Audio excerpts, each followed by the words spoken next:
Aung San Suu Kyi, thank you for joining me. It's a pleasure. I see you in these amazing public events now, accepting finally the Congressional Gold Medal, the Nobel Peace Prize. You get a hero's welcome. You look visibly pained when people are standing up in these prolonged standing O's. Is it weird for you? No, it's, I appreciate it very much, but sometimes I feel a little embarrassed. Why embarrassed? It doesn't seem right for anybody to get so much attention. And yet what you've done has been so dramatic. What do you think is your greatest achievement? If you had to sum it up, what would you say has brought you these Congressional Gold Medals, the Nobel Prize? I don't think it's yet time to say what my greatest achievement is. I think I have received these prizes for the efforts I've made to reach the goal that all my countrymen and women would like to reach. There's still some way to go. Obviously, it's a dramatically different situation. A few years ago, there's no way you would have been able to sit here. Do you call now for the end of sanctions against Burma, Myanmar? Do you think the export sanction, particularly, should be lifted now? You mean the imports into the United States? Exactly, export yes. from Burma. That's right. Well, I think it should be lifted now. It can't really be lifted yet, but there can be a waiver.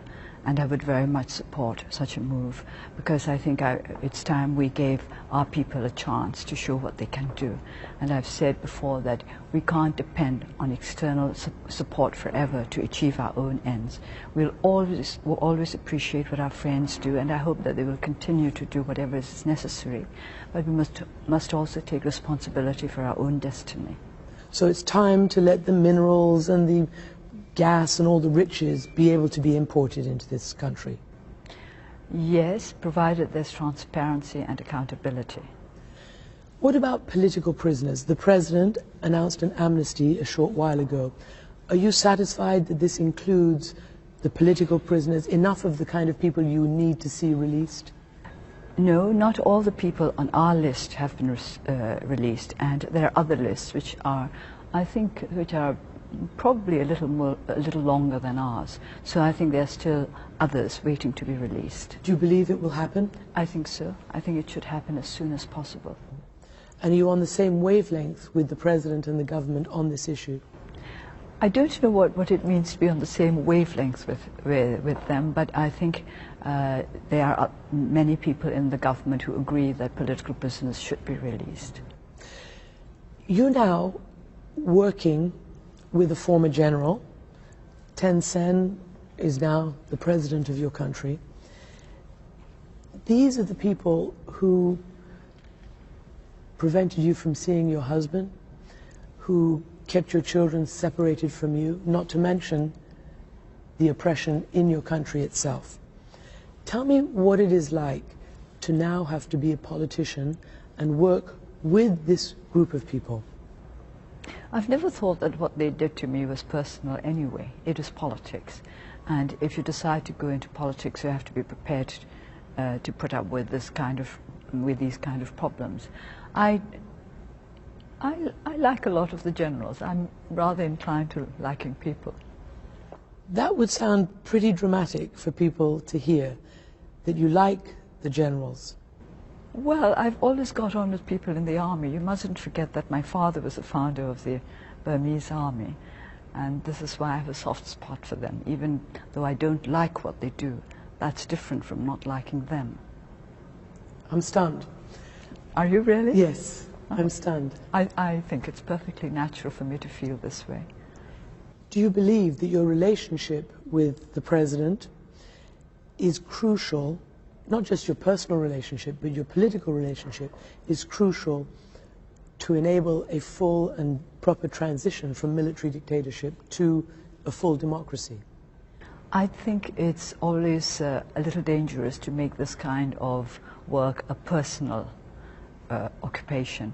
I think we should look at it more from an objective point of view. I think it is important that the executive, the legislature, and well, the judiciary that we're trying to develop work together to strengthen democratic institutions and practices. And yet, I know you don't want to take this sort of personal I suppose, not responsibility, but you don't want to frame it so much in the personal, but the truth of the matter is, it is about you. You are the person that made this happen. It might not have happened without somebody like you. I don't think so. I think without many, many others, it would not have happened. The people of my country and the people of the United States who have supported us, the United States administrations. I've got to really say thank you to the US Congress while I'm about it, because they've been so supportive over the years, and others around the world. So I don't, in a sense, I think one must take responsibility for one's actions and one's decisions, but one should never take, one should never assume that everything that happens for the good is achieved by oneself alone. Obviously, during house arrest, I assume in order to survive and get through it, you had to be pretty stubborn, you had to be pretty uncompromising about what you were doing and what you were struggling for. Now, you've spoken about how you need to compromise. Describe that transition. But there's never been a transition. I was never given a chance to compromise. You cannot compromise unless people talk to you. Since there was never any kind of dialogue, never any kind of consultation with us, with the Forces for Democracy, we were never given a chance to compromise. People keep saying, I've changed, I used to be confrontational, but I haven't changed.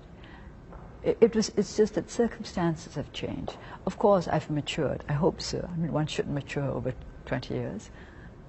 But you did say we're beginning to learn the art of compromise, give and take, the achievement of consensus. This is in the legislature. I was talking about the legislature, and having been there just a couple of months, I have to say I'm very encouraged by the way things are proceeding. We have a speaker who is very fair-minded, and who treats us as a proper opposition in spite of our very, very small numbers. Do you remember what it was like that time when you faced the soldiers and their rifles pointed at you and you walked straight towards them? That was a long time back. Do you remember it? Yes, of course. What went through your mind? People held back, but you didn't. You walked straight towards them.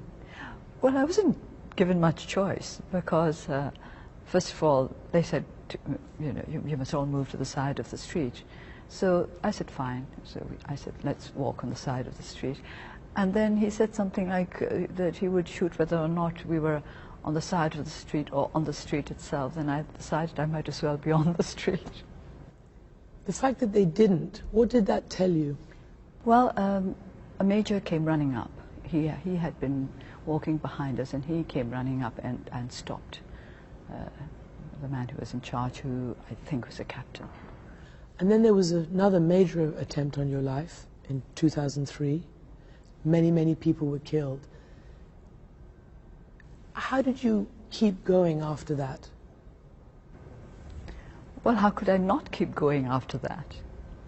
One has to keep going, especially because of incidents like that. You talk about the sanctions. There seems to be something of a debate about how actually effective and instrumental the sanctions were in causing these reforms and causing the military dictatorship to pave the path towards democracy. Are you convinced that sanctions actually did it? Because obviously they still had access to all sorts of riches, and they really hurt quite a lot of the common people. A lot of people lost their jobs. Of course, it wasn't sanctions alone that brought about the reforms, but I think sanctions played a very, very important part. After all, if not, why is it that the Burmese government has been asking for the removal of sanctions? I think they were politically very effective. I do not agree that they affected the Burmese economy that much. I always quote the IMF and say that they have come to the conclusion that the Burmese economy was not that much affected by the sanctions, and what had created the mess in Burma was simply mismanagement. So you think politically and psychologically yes, they were more effective? I think so.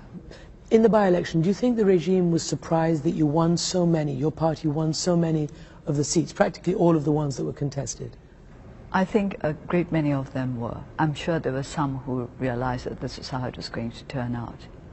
And what do you expect for the next set of elections in 2015? Do you expect to become the majority?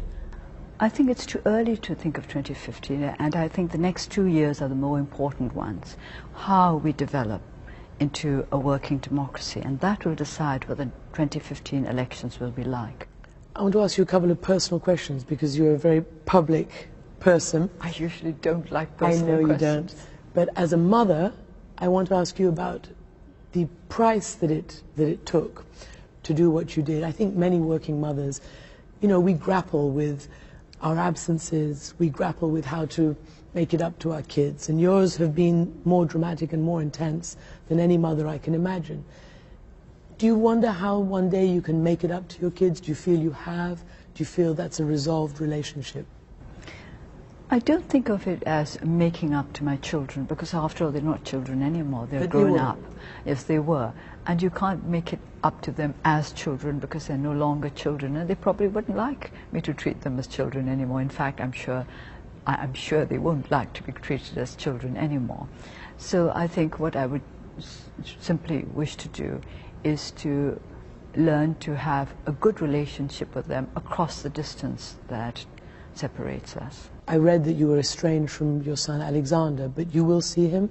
I'm not estranged from my son. I think this is the kind of rumor that goes around when people don't see one another for many, many years. When we last talked, you warned against reckless optimism. Do you think that the optimism about Burma, Myanmar, is reckless these days, or do you feel it's now on a solid path? I think on the part of some it's still reckless. I have to mention my favorite economist who works in Burma, Sean Turnell, and he talks about a gold rush of investors, and I do not want that sort of thing. This is what I mean by reckless optimism. It will not help our country, and I think it might disappoint the investors as well. So I want everybody to consider what they are doing and to weigh the pros and cons, and to do what is best for our country as well as for themselves. I want investors to profit. That's what investing is all about. Their investments must bear fruit, but that fruit should be shared between our people and the investors themselves. And what should we call your country? I hear you call it Burma in most of your public presentations. It is Myanmar. It's a matter of choice. It's Myanmar in Burmese, and at some time back, I think in the 1990s, I'm not quite sure when, the State Law and Order Restoration Council, very Orwellian name. SLORC. SLORC, that's right. Even the sound is rather Orwellian. SLORC decided that Burma should henceforth be called Myanmar in English as well. But I think we have the right to freedom of expression, and we can choose to call it the name that we feel comes most naturally to us. Aung San Suu Kyi, thank you very much for joining me. Thank you.